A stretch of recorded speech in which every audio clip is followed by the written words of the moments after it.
Alam nyo bang naranasan ko na maipost sa social media dahil sa pinagkakautangan ko noon? Hindi kasi ako makawala sa routine na sa sahod, uutang, tapos sa sahod, uutang at mambabayad yung inutang. Hi guys, ako si Buok lumaking mahirap pero mataas ang pangarap. Dahil nga sa responsibilidad ay natuto ako mangutang noon. Hanggang sa nakasanayan na, una nakakabayad, tapos uutang ulit. Hanggang sa naipon na ng naipon at yung inuutang ko ay pinambabayad ko rin sa inutang pa. Nung mga time kasi na yun ay wala talaga akong maisip dahil kapos talaga. At ultimo lahat ng pinangnegosyo ko noon ay dahil lang din sa utang yun, which is maling-mali pala talaga. Dahil yung mga kinikita ko sa pagtitinda, imbis na naiipon ko ay napambabayad lang din sa kanila.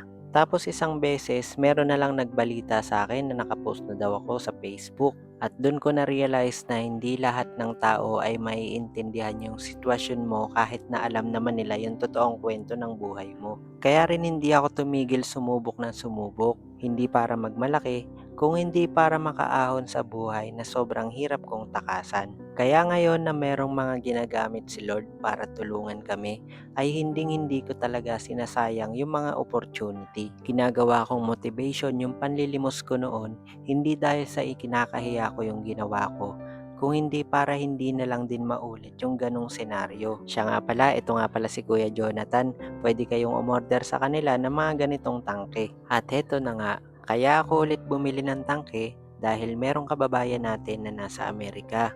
At yun nga, nakita niya yung sitwasyon ko, napanood niya yung mga video ko, kaya ang sabi niya ay gusto niya akong tulungan para naman makaon-aon sa buhay. Shoutout nga pala dito kay Kuya Joseph, bali siya nga ang nakatuwang ko sa pagkuha nung blessing na binigay para sa atin.